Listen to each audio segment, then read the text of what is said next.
came after the funeral. They folded the flag for him at the little brick church on Ellsworth Avenue, and the wind tried to take it twice before the honor guard's hands persuaded it to behave. It was a raw Thursday in late January in a river town in southeastern Ohio, the kind of cold that makes sound travel farther than sense.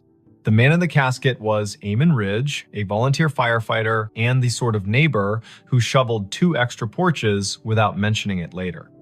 The service ended at 4, the last handshake landed at 4:20, and by nightfall, the street had gone back to being only a street. At 9:13, Leora Penn took her seat at the county dispatch console, slid on her headset, and watched the board come alive. At 9:31, the line marked 911 flashed with a familiar number. His number, the man everyone had just buried. Before we begin, tell me, where are you listening from and what time is it there? Leora had fielded storms and barn fires, and wrong turns called in as kidnappings. She had coaxed calm from people whose words came like hail on a tin roof. She had heard the first breath of a baby through a phone held in shaky hands, and the last breath of a stranger who needed someone to hear it. She was 34, kept her hair short to keep the headset from snagging, and wore a gray cardigan because the room ran cold to keep the computers honest. Her desk held 2 photographs wedged into the bezel of the monitor. One showed a river in summer, green as a promise. The other showed Eamon and his daughter Cass standing in front of the station engine with that look people get when duty gives them a reason to grin. The year was 2022. The county had upgraded the system, and the board pulsed with the soft light of new money that still felt like a borrowed suit. Lines identified towers and cross streets. Repeat callers had little tags.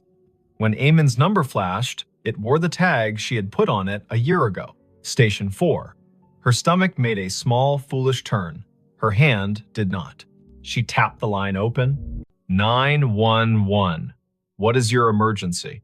Static, not empty. The kind of static that carries weather in its mouth. A faint hiss like tires on wet asphalt far away, then a click as if someone had covered the microphone with a thumb and lifted it again. Leora glanced at the automatic location box. The system offered a circle that could have been a dozen blocks wide and no more. The tower showed the bluff above the river. The timer on the call rolled past 10 seconds, then 15. The headset warmed in her hand. "Hello," she said, voice even, the way training turns fear into architecture. "If you can speak, I am here." Something moved under the static. A breath, slow, disciplined. The way firefighters learn to breathe through a mask like they are rationing the ocean. She had listened to Eamon for years as he called in traffic stops and barn smokes and mutual aid requests in that unshowy voice he kept, even when the ceiling thought it was tired of being a ceiling. Her throat tightened without permission. The board did not care. It kept time. The night supervisor, Brandt, rolled his chair closer, not touching her cord. He was 50, part-time philosopher, full-time keeper of snack drawers. His eyebrows asked a question he did not give words to.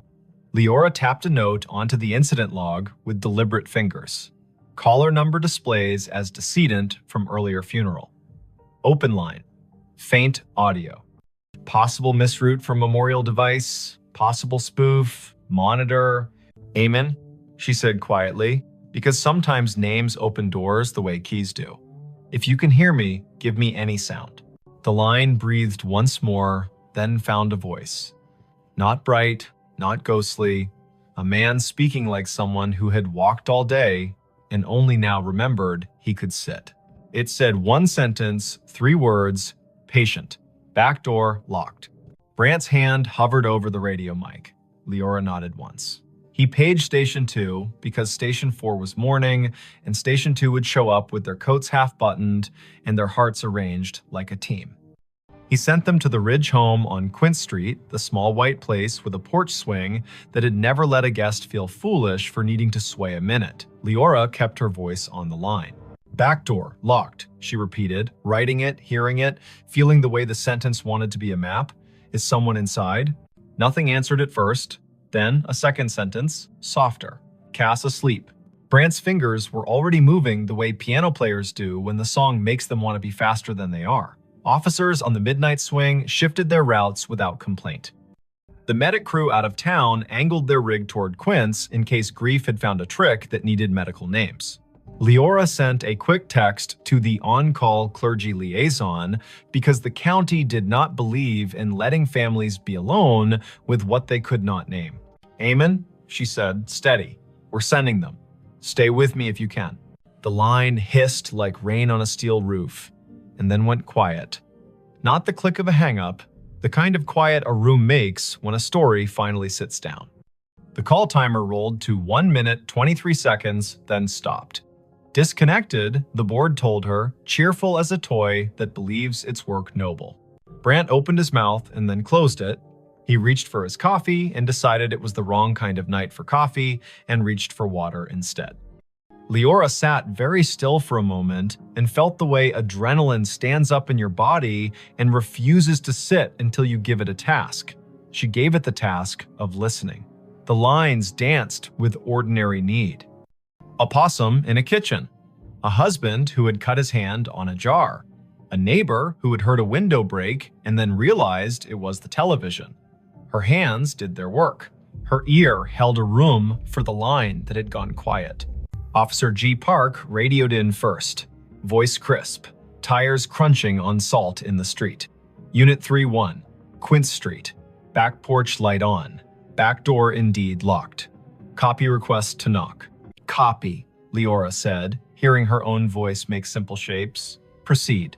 There are knocks that sound like questions and knocks that sound like the start of a fight. Officer Park knocked like a person who has played in a string quartet. Firm, meticulous, willing to wait between knocks. Leora heard the long, thin silence on the open radio channel that means everyone has decided to breathe in sync. A porch swing creaked, whether from wind or memory. Then Park again, softer.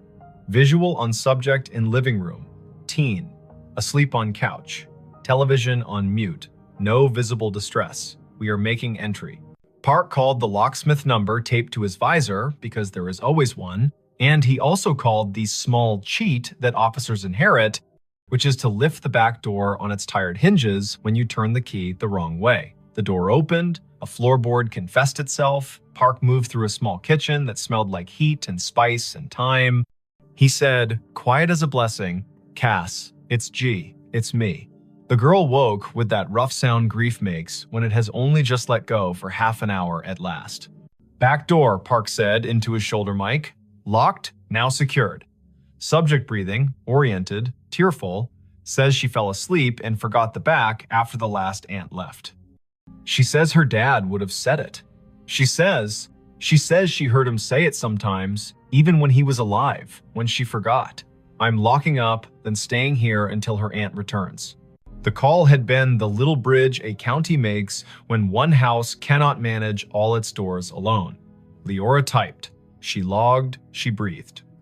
She answered a call about a siren that would not stop on a fire alarm panel, which is a call that can ruin a night or return it to its usable shape. She told Brant she needed 30 seconds, stood up from her console, walked to the stainless sink by the break room door, and washed her hands as if she had been in a kitchen that required respect. At 10:48, the line lit again. Same number.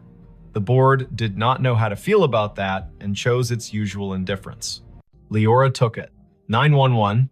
A voice lives inside a headset after a while. The nerves learn routes, the body decides where to keep the sound. The phrase came through low and clear. Basement. Pilot light. She did not hesitate. She sent the fire crew already on Quince next door. She told Park. She told the aunt, who had come breathless from her own house 3 blocks away, that they were going down the cellar stairs for the little square of flame that keeps a winter from doing more harm than good. She heard Cass in the background say, without fright, he always listened to the furnace like it was trying to tell him a joke. Engine 3 called in. Pilot light out. Gas smell minimal. Windows open. Relit. Carbon monoxide monitor registers safe. A firefighter Rowe, who had once done stand-up for exactly 2 open mic nights, and then decided his comedy belonged in the bay with his coworkers, added gently, Whoever called this in has good ears. The board calmed, the town kept its little noises, the river told the ice what to do, and the ice obeyed or not. Leora's shift slid past midnight. At 1:19, she poured tea she did not want and drank it because warm things are a kind of law. At 1:40, an old man reported a woman knocking on his side door asking for a light, and she sent Park and his partner again, and it turned out to be a neighbor who had locked herself out, and they laughed about solutions and did not mention grief, so it would not be tempted to take that house too. At 2:19, when the dispatch room feels like a lighthouse that forgot whether the bay is wide or just an eager creek, the line lit a third time. Leora did not say amen out loud. She let the humanities teacher voice in her head that once told her names have heft say it for her. 911. This time the sentence was longer. Not elaborate, not difficult. The kind of sentence men say when they've spent their lives making tool lists. Check the pan on the back burner. Leora's fingers moved before she could tell them to, and 10 seconds later, Park said on the radio that a pan of oil sat glowing on the stove, forgotten by a cousin who had come bearing food, and then wept, and then gone to call another cousin and set the phone down on the porch rail. Park killed the burner, slid the pan onto a cold eye, and said, "Tell whoever's on that line thank you again." She said, "I will," and understood how inadequate that was, and also how there is no better sentence at 2:20 in the morning when a house has been held upright by 2 extra words spoken by a man with no air left to push them. By dawn, the calls had slowed to their usual winter trickle. The board made its little satisfied beeps, the shift change crept near. Leora printed the overnight logs for the lieutenant in charge and set them in the bin with the neatness of a person who believes paper is a form of kindness. She took off her headset, set it on the hook, and let her neck decide it had been a stiff night. On her drive home, the river looked like a sheet of hammered tin under a sky that had not yet decided whether to blush. She stopped at the corner store for milk and oranges. The clerk rang her up and asked if she had been at the funeral, because everyone had been at the funeral, even if they had not parked their bodies in a pew. Leora said yes, and the clerk said he had known Eamon since they were boys, back when the river took 2 boys and gave back 1, and how the one who came back had never raised his voice again, unless it was to make a frightened kid laugh in a smoky basement. Leora listened. The clerk put 2 extra oranges in her bag, the way men do when they feel the night reach its hand into the room and cannot keep all the light from leaving. She slept until noon and then sat in her kitchen with the radio low and the blinds open to teach the afternoon how to behave. Her phone chimed with a message. It was Cass. Leora had given her number to the aunt without thinking, and nothing about this felt like a boundary violation now. The message was a picture of a backdoor lock and a caption. "He did it again, thank you." She replied, "You did it." He reminded, "That is a team." Cass sent back a heart in the color teens choose when they mean it and do not want to seem silly. Word traveled without gossip's teeth in it. People told each other the version they could bear. Some said the call after the funeral had been a trick of towers, an echo, a message scheduled by a grieving mind that had set a reminder on a phone. Some said Eamon was still doing his rounds, making sure pilot lights and pans behaved. The chaplain said he did not know the mechanics of it and did not care, that love gets to serve in whatever uniform it likes. The fire chief said quietly to Leora, "If my number ever lights your board and I am not in a position to help myself, send the crew. I will not be offended if you use my name to get them there faster." It is Wannon. The next week brought the kind of snow that erases the edges of things. Leora worked 3 overnights in a row and learned to sleep in squares of 4 hours like a cat. She took a call from a man who had found his wife on the floor and guided him to count and compress, and the medics arrived before the counting rasped the hope out of his voice. She took a call from a woman who had locked herself in a bathroom because her boyfriend had stopped being gentle, and she kept the woman talking about the photograph on the wall while the officers climbed the stairs 2 at a time. She did not think about the line until it lit again 2 Fridays later at 1 in the morning. She kept her voice clean. 911. Eamon's voice came again, thinner, like a person speaking through a scarf. It said, in a tone part instruction and part apology, "Box of matches in the junk drawer beside the oven. Throw them out." She told Park. Park went. He opened the drawer and found a box that had wicked itself damp and mean. He took it to the back porch and soaked it and binned it, and then came inside and wrote a sticky note for Cass that read, "Your dad told on you." She woke to it and laughed in that shocked way laughter has when it has been given back its license to exist. Not every call was that kind. Once, the line connected, and all Leora could hear was faint wind and the hollow tick of a cooling engine, and she understood, without needing the lieutenant's later confirmation, that this had been the night the station bays opened, and Eamon's truck had been driven back from the long, slow procession, and the engine had clicked in that language. Machines use to admit fatigue. Once, the line carried only a sound, like boots on gravel, exactly 3 steps, then the pause of a man looking at a sky he used to know from a ladder truck. Once, nothing came at all.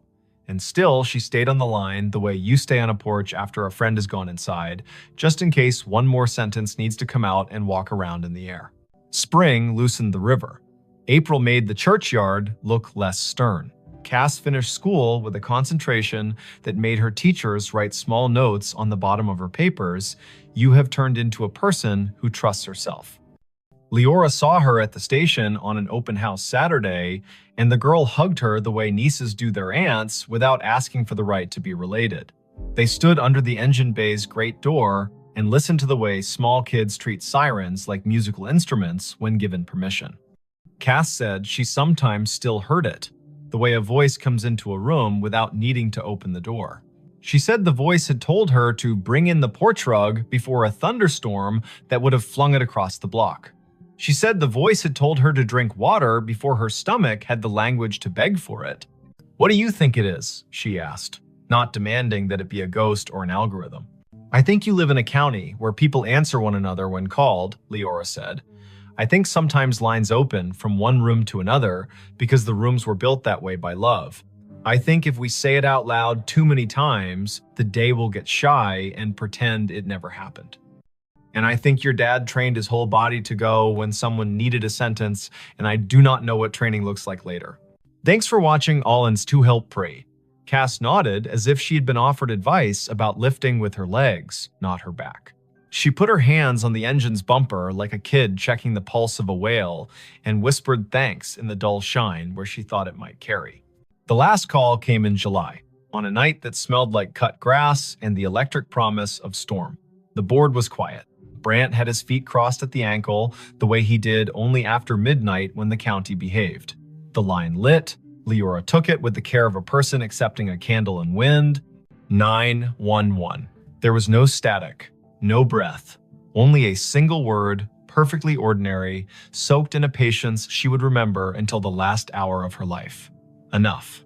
"Enough what?" she asked. Back straight, pencil ready. The word came again. A thought set gently on a table. Enough. Then a long exhale, the temperature of a day in which someone has put down a tool they are proud to have used and is ready to wash their hands. She typed the word. She did not send units. She did not mention it to Brant until the end of the hour, when she said it out loud the way you say a number twice to make sure you got it right. He nodded. He threw a cough drop to her like a baseball, and she caught it and laughed because bodies insist on living. There were no more calls after that. The system reassigned numbers as systems do. The board forgot how to glow with that tag. When Leora sat at her desk and the photographs leaned against the monitor made their steady witness, she still sometimes heard the faint tap of a firefighter's gloved hand on a doorframe, the universal signal for ready. She bought a small, heavy key hook for her own kitchen, put it by the back door, and never forgot again. She found that when she walked past the Ridge place on mornings when she needed to see the river before she could trust the day, she would look at the back door and feel not a haunting, not an ache, but the exact rectangular comfort of a thing that had been understood and done. If this kind of thing ever happens where you live, if a phone rings after a set of shoulders in town have lowered themselves to the work of grief, if a name appears on your console that your heart wants to call impossible, do what Leora did. Answer. Stand in the narrow bridge between rooms, ask short questions with soft edges, send help, write down exact words. The world is made of exact words and the work that follows them. Believe nobody and nothing too hard. Let the river decide what is memory and what is rumor. And when the voice finally says enough, let your hands say thank you by resting them, palm down, on the desk you have kept clean so the night can put its weight there for a minute. And if you are sitting in your kitchen with a back door that gets forgetful, say the date out loud to bring the day to heal. Late January 2022. Early April 2022. The hot night in July when rain forgot its manners. Say the town's name so it will remember it has one. Say Amen. Say Cass. Say Leora. Practice the sentence that saved a pan and a pilot light in a teenager who deserved a house that understood locks. Back door locked. Then lock it, then sleep. The county will keep its watch. The river will balance its own ledger. Somewhere, a dispatcher you will never meet will lay a pencil down on a pad with a line drawn through the last open box, a small, perfect check that means this part of the night is finished and the next part may begin. He found a staircase in the lake it still goes up. He saw it when the wind fell off and the lake lay down like glass, a sudden stillness that made every shoreline detail stand at attention. The afternoon sun had taken a step toward evening, yellowed and steady, and the north cove of Lake Lanier went calm enough to show the bones under it. He cut his aluminum skiff to idle and drifted toward the pale shoulder of exposed clay. There, not random at all, a run of stone steps pushed up from green water and kept going into nothing the shore could explain, even and true, as if they still believed a front door was waiting at the top. Before we begin, tell me where are you listening from and what time is it there? This was late September 2022, after a summer of stingy rain and long afternoons when the heat felt like it had signed a lease. The lake sat northeast of Atlanta, a blue map of drowned hills and red clay coves, and that year it had read its gauge and decided to show some of what history had asked it to forget. Foundations revealed themselves like old teeth. The ghostly lanes of a two-lane road slipped out of the murk and pointed nowhere. Between Bald Ridge and the mouth of 6 Mile Creek, a staircase announced itself and waited for a person with the right kind of attention to see it. Riven Kettering had that kind of attention. 38. A carpenter and part-time rescue diver who liked small engines and the honest work of making broken things carry weight again. He lived in a rental off Pilgrim Mill Road with a dog who had taught herself to sleep through sirens. He was not a romantic, not really. He was the kind of man who listened to what a hinge said when it wasn't being looked at. The lake had been a job and a solace for him since he moved down from the foothills of Tennessee a decade earlier, and on afternoons like this one, he took his old skiff out to idle over the drown. The staircase began 3 steps below the surface, pale rectangles set into the clay, then climbed above waterline, slick with algae, where yesterday had touched and left. 12 risers showed drop. They marched up the bank as if they had no intention of stopping, then continued past where stone ended, the air holding their measure with a confidence that made nothing in Riven's head feel quite steady. He nosed the skiff forward until its snub bow made a soft knock against the lowest dry riser. The hull and the stone talked for a second, low and hollow. He stood, keeping knees loose, eyes at a level where you can decide a thing without pretending it's not, pretending you first. The steps were fieldstone set into a poured bed, careful work from when hands were steadier because nothing had asked them to type yet. He could see where the mortar had let go, hairline by hairline, and where a leaf had chosen to become fossil rather than compost. He stepped out. The rock took his weight with a small, agreeable groan. He climbed, counting aloud the way you do when a rhythm wants to prove it's a law. 7, 8, 9. A wet line at his ankles where he had waded the shallow to push the skiff in. 10, 11, 12. He stopped where stone ended. The sidewalls rose one more course and then gave way to air. Ahead of him, nothing. Above him, more nothing. And yet his right foot, when he slid it forward with the caution of a man who had once fallen through a rotten porch and did not intend to audition for that pain again, found resistance. Not stone, not water. Not empty. A density like stretched cloth, like cold-pressed sugar, like a stare that remembered itself and refused to forget just because the lake had been told to be a lake. He drew his foot back, scalp prickling, breath in a pocket he didn't want to open too fast. He looked around to see if anyone else had been presented this joke. No one. In late September, a Tuesday can make a cove your private chapel. Far out, a pontoon boat moved like a floor with music on it. Closer in, a blue heron had made the stump of an old post into a claim. Riven set his palm above the end of the stone into the air where a banister would be if someone had finished the thought. He felt nothing until he pushed a hair past what he thought was safe. Then he felt a boundary, the exact height of a handrail in a code book he could recite. He smiled despite the way his heart had decided to pick up the tempo. Something here hadn't drowned entirely. Something here had decided to keep going up. He does not scare fast, Riven. He is a man who has gotten into dark water at night, kindly, and come back calmer for it. But he respects a place with a memory. He went back down the 12 risers and climbed into the skiff and sat with his hand on the tiller and let the lake tell him if it wanted him to be braver than his grandmother would approve. The wind was a rumor now. On the far shore, a transformer hummed with the stale sweetness of electricity. He turned the motor off and drifted with his fingers brushing the gunwale and felt for the old current under the new.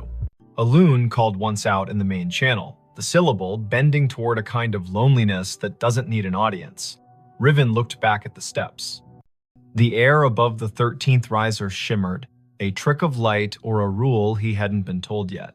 He swore softly in the old way that buys you permission to try again. He pulled the skiff onto the red bank, tied it off to a scar of root, and went back up the 12. He did what his hands knew to do. He turned a coin on its edge and rolled it along the last stone. When it tipped forward into air, it did not fall. It sat against nothing, as if pressed to a glass he could not see.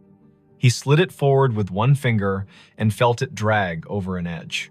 He slid his boot after it and met a tread that had weight.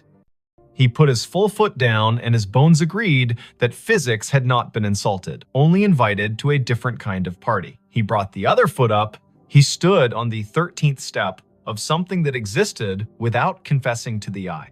He took one more. 14. He stopped. He is not a fool. He turned to look at the lake, which does not care if you find it holy or treacherous, so long as you understand which mood it is in. The cove held its breath. He stepped backward down the 2 air treads with a caution that felt like a prayer you say without agreeing you're saying it. He stood again on stone that had no arguments and breathed the kind of breath that renters of boats make when the motor coughs once and then forgives you. Lake Lanier carries stories the way clay carries footprints. Old towns lie under it, old churches, the ghost lanes of old Federal Road. People will tell you about a stalled truck on a fogged bridge and a handprint on the back window after, about divers who won't go down a second time because they looked through a school of crappie and saw a porch swing move. Some of that is what happens when humans leave water to be the keeper of their history. Some of that is people being lonely and needing their fear to wear a costume. Riven carried none of those stories in the silly way. He carried them the practical way. He knew people had been told their land would drown for the good of cities they would never see, and some of those people had said their names into the bank and put rocks one on another to make the land remember. He went home with the staircase in his notebook and in his knees. He did not say the shape of it to the bartender at the place on Brown's Bridge, who called everybody chief. He did not post a photo because the lake punishes people who turn it into spectacle. He slept badly and woke before his alarm and made coffee meaner than necessary and drove back with a coil of thin rope and a chalk box and the tape measure he used when perfection had to be part of the bill. Morning lake, blue as breath. The skiff skittered over wind ruffles and slid into the cove willing.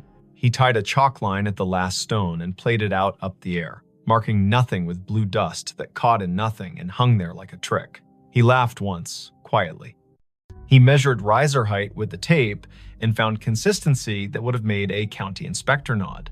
He tied a loop in the rope and lowered it down the near face of the steps. The loop sat against an invisible edge and held, not tight, not loose, as if politely told to wait. Half an hour went by that way. Numbers, angles. The carpenter in him building a drawing that would keep his fear inside its lines. When he finished, he sat with his back against the sidewall and let his head find the cool of stone that had learned shade. The world stepped closer. From somewhere he could not triangulate came a sound that reminded him of a bicycle bell rung just once. In politeness, he stood. The sound did not come again. He walked down the 12 and waited on the shoreline while the lake decided whether to ignore him or to grant him more. A woman called from the top of the red bank. Riven looked up. She was tall and rangy, mid-40s, wearing the kind of straw hat that makes a person look like they know how to move in weather. She carried a camera with a strap that had been repaired twice and a notebook bulging with the kind of paper that did not come out of printers. She introduced herself with a grin that answered questions he had not asked. Mara Clary. She ran a small outfit that mapped drowned towns and grave relocations for counties that cared to admit their forgetting. She had a copy of the Army Corps' old charts and a habit of showing up where the lake loaned the present to the past. "I've been told you've got steps," she said, "and that they keep going up." He wanted to ask who had been talking.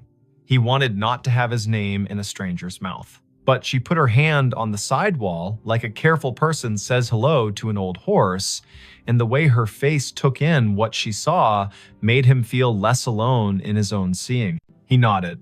He told her his name and the number of air treads he'd let himself trust. She whistled low. "Linger tells on itself every few years," she said, eyes on the shimmer above the 13th. "But I haven't seen it do this. Fieldstone, that would have been a front walk probably. Or the stairs to a porch.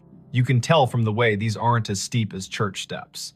And there would have been a dog who slept halfway up until someone came home at supper." "Everyone says that about any porch," he said, smiling despite himself. "Only because it keeps being true," she said, and laughed like a sound the cove had missed. They measured together, she took photos, he held a stick out over the air risers and watched the end bounce against nothing. They left offerings the old way. He peeled the paper off a peppermint and set it on the third stone step. She untied a strip of blue cloth from her hat and tied it to the root that held his skiff's rope. The lake, if it acknowledged that at all, did not show it. She opened her notebook to a page where she had copied in neat letters the names and dates of households taken when the valley was flooded in the early 1960s. 2 farms had sat on this spur, the Sumter place, the Jory place. Sumter had 5 children and a clean way with fence lines. Jory was famous for a Sunday table and a sour temperament the rest of the week. The county had cut checks and called it a necessity. The stairs could have been either family's. But on the sidewall, low near the 5th riser, they found a mark cut into mortar with a nail or a stubborn penknife. A letter. "J. You think Jory," she said. "Or June," he said. "Or Josephine. Or a boy who didn't get to grow into his handwriting rights, their first initial into any stone that isn't busy." The lake made a small sound against the hull, a shrug. They came back the next day, and the next after that. In the afternoons, teenagers on rental jet skis came doing grammar the water did not admire. In the mornings, a heron watched like a magistrate. Once, a man in a bass boat cut his engine and drifted nearer and asked if the invisible was real or a trick. And when Riven told him the truth, he raised his cap and said, "Well then," and idled away because some facts want to be left alone to keep being facts. On the 5th day, just after noon, when the light loses some of its slant and the lake starts its long exhale toward evening, the air changed. Riven was on the 14th invisible tread, Mara 2 below on stone, the rope tied at his ankle as if that kind of thing would help. He felt a pressure move across his shin like a child's study of a newel post. The hair on his forearms declared a vote. He looked up. Above him, a faint dark line hung in the bright. A lintel, if you wanted to pretend to see one. A line where a door might have decided to sit if it still meant to. He lifted his hand slowly and let it hover. It met resistance at the height where a latch would be if people had followed the same measurements here as they did in town. He pressed a fraction and felt the air give. Not much, not enough to invite him, only enough to say, "I know what you were asking for," and no. He withdrew his hand. He did not try again. He went back down and sat on the 6th stone step and put his elbows on his knees and let his head go heavy in the way of a man who knows the difference between a closed door and an answer. "Not today," Mara said, not unkindly. "Doesn't mean never." A storm ran around the rim of the lake that night and forgot how to come down. The next morning broke clean and noisy, with birds relieved to be right about the Sunday. When they returned to the steps, the peppermint was gone. The strip of cloth whispered against the root when the wind remembered it. On the 4th stone riser, a line had been drawn in the red dust by a finger that had not belonged to wind. 4 short lines, 1 long. The way a person keeps track of days when they are doing a job no one else is counting, they looked at each other like people who have been included in a conversation without earning it. Mara wrote down the marks in that tidy, practical hand. Riven climbed to 14 again and did not press the air where the latch would be. He listened instead. It is an old trick. The more you don't demand to hear, the more willing a place is to say its piece. Somewhere above him, at the end of the invisible run, a sound came faint, almost an opinion. The scrape of a chair, foot against a wooden floor. Once, then a breath, remarkably ordinary, let out by someone who was done with a small effort and is pleased to have finished. He let his knees bend and went back down step by careful step. The county put out a notice, polite as a church lady, asking people not to climb anything that felt like absence. A man from the Corps came by with a clipboard and a caution that did not include humor and told them to rope the place from the bank. They tied a line and left it slack enough to be ignored by whatever needed to come and go. Mara logged coordinates and photographs and the exact color of the lichens on the sidewall. Riven made a drawing of the steps that showed the air ones the way you show trust, with dotted lines and a note that says, "As found." Word spread anyway. It always does when to leave a thing alone would be the more complicated form of love. A grandmother came and watched from the shade and told her granddaughter a story about the summer her brother rode a bike into a field that is now part of the lake and fell and did not cry, because corn leaves will cut you if you give them. An audience. A man in a Braves cap stood for a long time with his hands in the back pockets of his jeans and didn't tell anyone why his eyes kept the gloss they kept. A boy clapped once and apologized, and then asked if the staircase sounded like anything, and when Riven told him about the scrape and the breath, the boy looked toward the place where a door might be and whispered, "Thank you," like a student to a teacher who has handed out permission slips to freedom. On a Wednesday morning in early October, the lake rose 2 inches. The first stone step went green again. The 12th stayed dry. Riven set his palm to the sidewall as he had begun to do without design and said the names of the months out loud as if they were a key.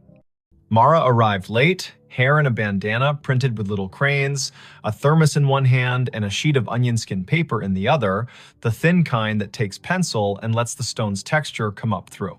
She rubbed the J, the nail-cut letter, and the tally marks. When she lifted the paper, the letter and the lines looked like a message written by someone whose words had to be rationed. She tucked the rubbing into her notebook with a care Riven recognized as kin to prayer. By noon, clouds built into a boast. Mara packed her camera because electric things deserve not to be insulted by weather. Riven untied the rope at his ankle and coiled it with the absent-minded competence of someone who likes ropes for the way they make order out of risk. The air above the 14th step felt different. Cooler, somehow. Denser. He looked up and wanted more than he would have admitted the week before to see something acknowledge him. Not a face, not a figure, an idea. The lake refused. It kept to its rights. Before the storm broke, a small group arrived in silence. Not tourists, not thrill seekers. People in good shoes that did not belong to docks. A woman in a navy blazer. A man whose tie had been loosened by degrees and had stopped at 3. An older woman with a cane that looked like it had been carved by someone who understood trees better than money. They stood on the bank above the line and watched the steps like people watching someone figure skate after having once skated the same routine 3 decades ago and remembering what the body used to hold. The older woman spoke first, to the stone, not to the living. "You kept it," she said. "You stubborn thing. I told them you would." She introduced herself when Riven climbed down to the bank with his curiosity plainly showing. Ada Sumter Jory. Not a marriage, she was quick to clarify, but a habit of names borrowed and kept. Her father had been a Sumter, her mother a Jory by necessity and grievance. She had been 10 when the men from the government came and put stakes on the hill and told her they were measuring to make the river useful. She had been 14 when the kitchen was dismantled and stored in a relative's shed, and the porch chairs were put on a truck without the porch. She had been 15 when the lake finally climbed to the 7th stair and the dogs refused to sleep where they had always slept and had to learn ground new as a dollar. "My granddaddy set those stones," she said, chin lifting toward the steps. He knew the grade by eye. House stood there. She pointed at the air, ran long that way. Kitchen at the back, where mornings were honest. Stairs to the sleeping rooms tucked in right of the door. He told me we build stairs for coming and going and for waiting. That last part is where the world gets the math wrong. She cleared her throat once, a small thing that meant a larger thing had moved through it. "My brother wrote his letter J in the mortar before it set," she said, and smiled fully for the first time. He was 5 and mad because he had not been allowed to carry a stone and needed to have done something the porch would remember. They watched the lake together as it considered which forenoon belonged to which afternoon. Mara showed Ada the rubbing, and Ada put her palm on the paper like a hand over a baby's sleeping flank. "He stayed mean," she said of Jory, but without any real heat. But he loved that stair. Sat halfway up when he had nothing to do and the weather had nothing to argue about. Played that little bell you keep hearing because he liked the neatness of a sound that stops when you take your finger off it. The storm arrived, they covered what needed covering, the skiff rocked and complained, and then remembered it had been in worse moods and calmed. The rain washed the red dust off the risers and gave them back their gray. The air cooled like a head turning on a pillow to the comfortable side. Ada walked down to the second step and touched it like the forehead of a child with a fever breaking. "Enough," she said to the rain, to the year, to the air that had learned to hold treads. In the weeks that followed, the staircase did what durable things do when they decide to belong to more than one story. It kept being itself.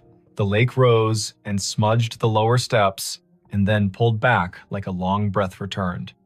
Riven kept coming because he had begun to like the feeling of leaving a place better than he found it by doing nothing but listening the way a well-made chair listens when a tired person sits. Mara wrote a piece for the County Historical Society that began with the sentence, "There are places we drown and places that refuse." Ada came twice more and told the stair her brother's best and worst. And once, on a bright Sunday, when the buzz of outboards sounded like cicadas pretending to be important, she brought a tin of biscuits and left one on the 3rd step because her mother would have called it manners. On a morning in November, the air thin and brisk, frost like pale sugar on shaded clay, Riven came alone. The lake had taken back an inch, the first 2 steps glowed green. He stood at the foot and waited the way you learn to wait when you've been given more than you asked and are smart enough not to get greedy. The wind came off the water and put its fingers through his hair with a familiarity he hadn't earned. Above the 14th tread, the line where a lintel would be shivered and then settled. He put his hand out at the height of a latch and did not press. "Thank you," he said to nothing and to something. He went home and made lunch and fixed a neighbor's sagging cabinet and walked his dog in the long honey of 4 o'clock. He slept that night without the lake climbing the stairs of his thoughts. He dreamed he was sanding a handrail he could not see and woke with the particular ache in his forearm that tells a man he did a good day's work in the world that matters and the one that does not need him but lets him in anyway. If you go out to Lake Lanier on a fall day after a long dry, when the wind has the courtesy to lie down and let the surface polish itself, you can find the cove if you know who to ask and you promise out loud not to bring a ladder. The staircase will be there, stepping up from water into air with the patience of a body that has learned not to argue with time. You can put your boot on the 12th stone and your breath on your rib cage and decide if you will push your foot forward into the space where the 13th waits. If you do, it will hold. Not because wonder owes you, but because someone set a measure here with care, and because sometimes the world keeps an old promise in a new element. Say the year out loud when you find it. 2022. Say the place by its names. Lanier and the valley it drowned. Say the people if you know them. Sumter. Jory. Say the letter on the wall. J. Say the noise a bicycle bell makes when a brother likes attention and the porch has all afternoon.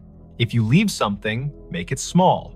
A ribbon, a peppermint, a finger laid gently in dust to make a line that will blow away with the next weather.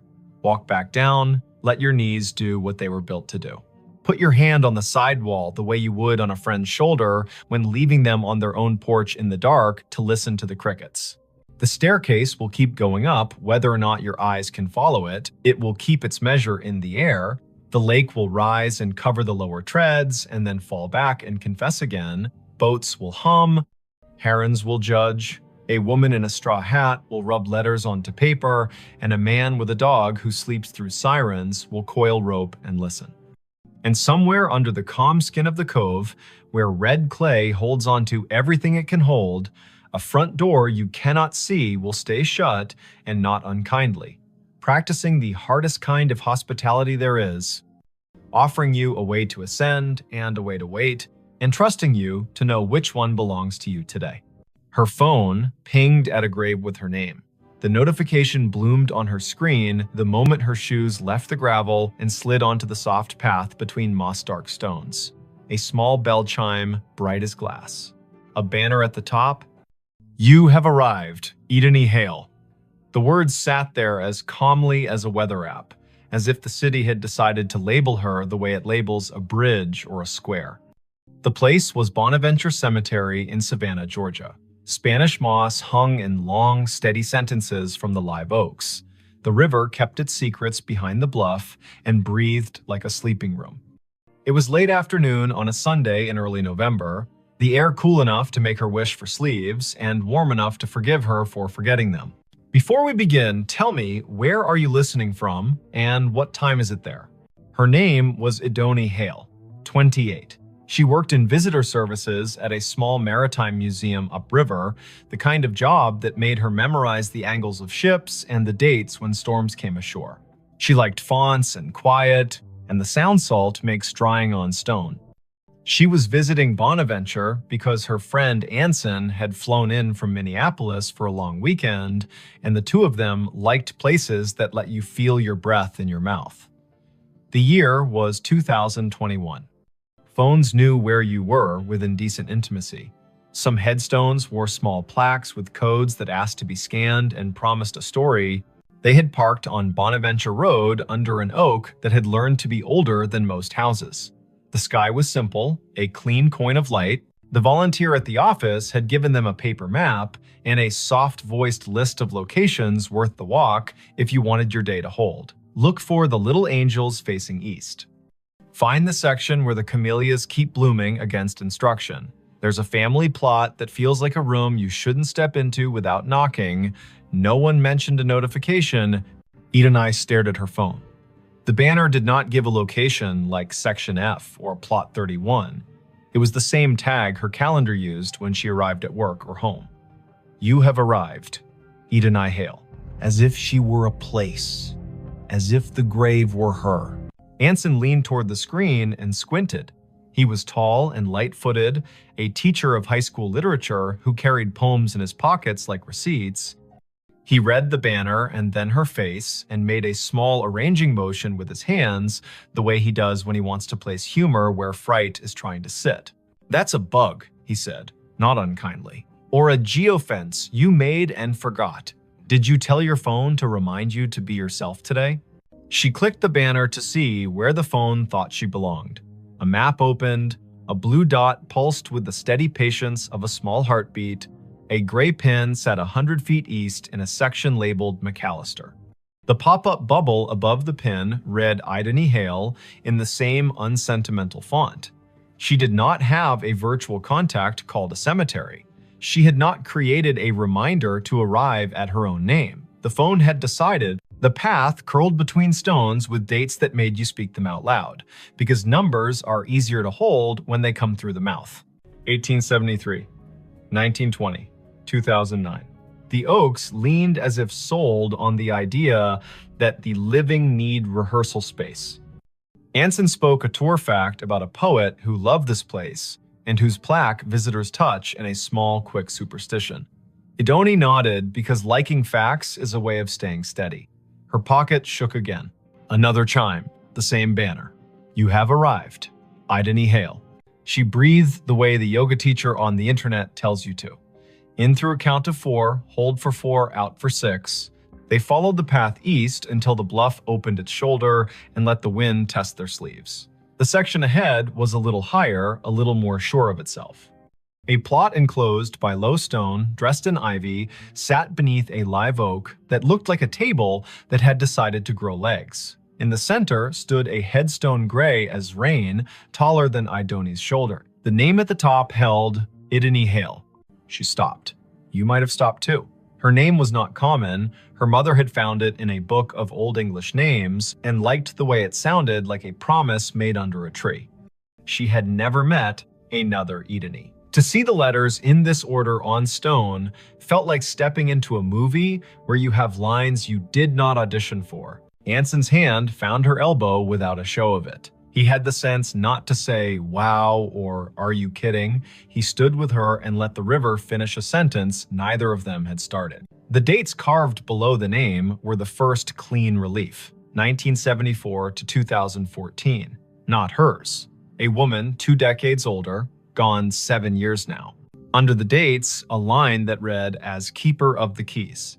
The stone carried a small oval of glazed photo, a face with hair tucked back, eyes steady, a glint of a keyring at the edge of the frame. The oval was rubbed to a shine from fingers, the way love polishes small things while refusing to say it is love. On the right-hand corner of the stone, someone had bolted one of the new plaques with its little square of patterns. Scan to learn more. People who love story cannot resist a square that holds one. Ideni lifted her phone and let the camera see. A link opened without asking for anything.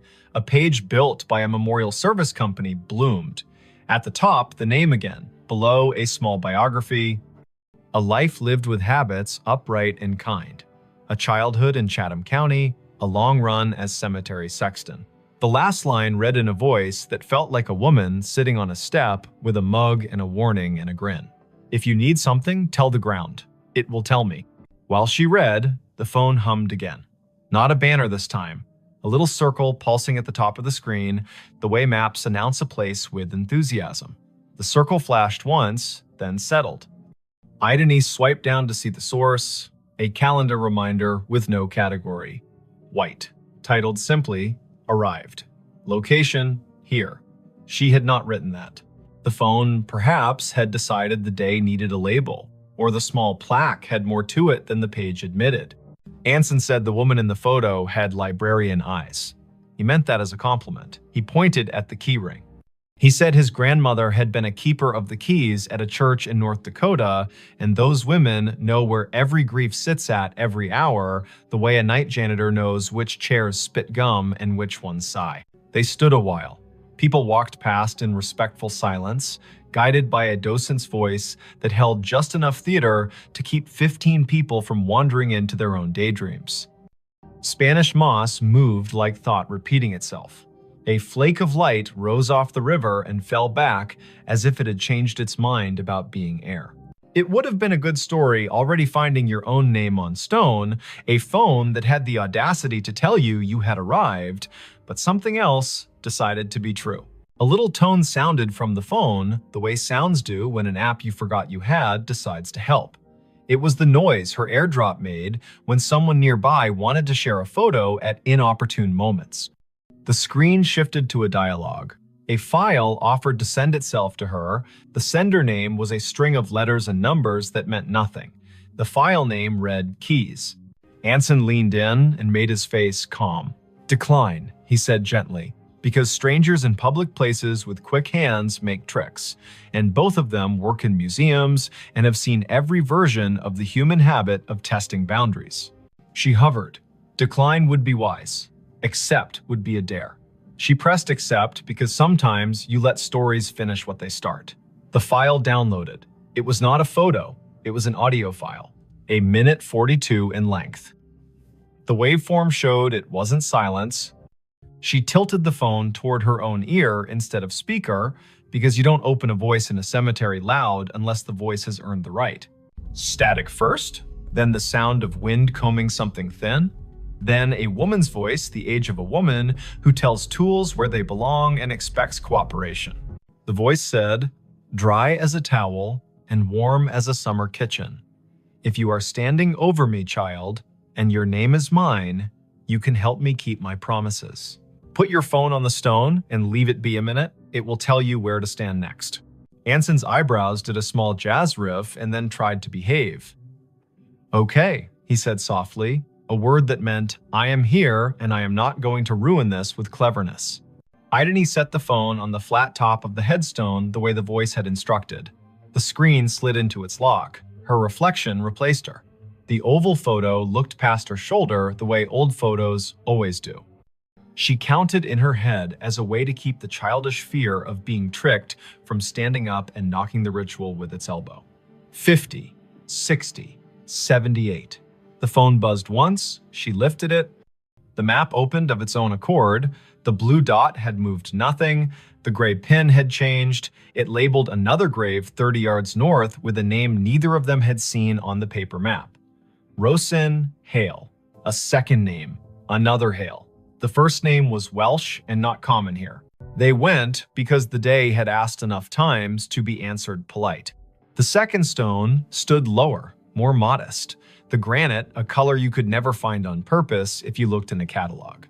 The dates were older, 1931 to 1999. The epitaph read, "She kept the gate lighted," and under that, in smaller letters, so faint you could only see them when the cloud put its hand over the sun, a line, Rosine was born. Rosine Idris. She married into Hale and stayed. Tell my niece if she comes through here that I see her when I count keys.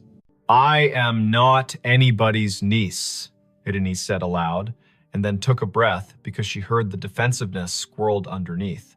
I mean, not hers. You might be more people's niece than you know, Anson said gently, a man who had grown up with uncles who weren't uncles and yet were more family than the kind that wears your face. They stood while the wind added a signature to the bottom of the page of the day. The river put its shoulder against the bank and leaned. The phone did not ping again for a while. A cardinal went from one branch to another with the purposeful speed of a person who knows where the parts are stored. A group of teenagers trailed an auntie through the lanes, popping gum in a respectful way, which is a regional miracle. Ideni looked up Rosin on the cemetery's database because when your heart gets odd, facts make a braid to hold on to. The database was one of those volunteer-built websites that carry the tone of a potluck where everyone brings a dish so exact it shames you for choosing salad. Rosin's entry was thorough. Born Rhonda Valley, came across with parents as a child, settled in Chatham County, married one Mr. Hale, worked checklist after checklist for the electrical union office, sang alto in church with the patience of an anvil, survived by no children, preceded by older brothers, all gone. Niece mentioned in an obituary in 1999 with no name given. Anson made a sound that meant the story had wiped its hands on his shirt and was ready to cook. The phone chimed once more, now with the tone her museum app uses when a beacon in an exhibit hands you a fact. She had turned beacons off last month because being interrupted by history while in history felt a bit like a stage whisper in a quiet theater. She had not turned beacons back on. The screen read, "A note is waiting." A map pinpointed the little brick building the cemetery uses as a workshop for the grounds crew. A path drew itself in blue between the Hales and the shop, like a string in a child's game. They went because keys that ask to be found deserve not to rust. The door to the shop was propped with a cinder block, the way doors are propped everywhere when the weather learns to be useful. A radio played a station that chose old soul and occasional baseball score updates. No one was at the counter. A bell stood there anyway, the kind that rings a sound like a glass penny. Anson rang it because he likes participating in obvious rituals. A man in his 50s with a badge that read August came in from the back, wiping his hands on a rag that had earned its keep. "You folks need a map?" he asked, then took a longer look at their faces and revised. "Or a minute." "We were by the hailstones," Idony said, and watched the way a man looks when a rhyme finds his ear and tells him it cares. August nodded. "Course you were," he said. "I keep an envelope for that family. Been waiting on who it's waiting on." He reached under the counter, where drawers have learned to hold what should not be lost, and brought up a large yellow envelope with a blue paperclip that had rusted a little by choosing weather. The envelope had 3 words on the front in tidy block letters. For the next Idony, heat went across her face like an honest light. August saw it and stilled. He handed her the envelope the way people hand one another babies, meaning well and moving slow. She opened it with her thumb. Inside, 3 items. A small brass key, old, not ornate, with teeth filed like a decision. A folded sheet torn from a spiral notebook, edges soft with years. And a wallet-sized photo of a woman in a blue work shirt with a name patch and a grin you could feel on your back like afternoon Sunday. The patch read, "Idony." The face belonged to the woman on the first stone. The note was written in blue ballpoint in a hand that pressed harder than paper deserves. It read, "Simple. For the next Idony in this county who can hear me the way a key hears a lock. My niece is out there." She won't say yes to the word niece because words are stubborn. She'll need to open the box in the old mausoleum we keep for tools and favors. The key is for the small door on the left. Lift on the latch while you turn. The box has what belongs to her and me and her grandmother. If she is standing at my stone with a phone, she will know that I know. Don't bring a crowd. Bring one friend who reads instructions with his eyes. Leave the key when you are done. We can count without hands here. "I'm not someone's niece," she said again, and heard how the sentence grew less certain with practice. Her mother's family tree began and ended in a different state. A line of women who told polite lies to spare one another the sharp edges and did their grief in broom closets. Her father had not survived long enough to name distant relations. He had left behind a bent screwdriver and a smell that her body still could find when a day asked. Anson's hand found the counter in a quick pat, like checking for keys as you leave the house. "You don't have to be a niece to be the person meant to do a thing," he said. "But also you might, and it might not matter how that happened." August tapped the counter twice, a habit that sounded like a yes. "The small left door," he said. "People never see it. Take the path behind the office and go right at the angel with the missing hand. The mausoleum is the little brick one that looks polite. The left door sticks the way a lie sticks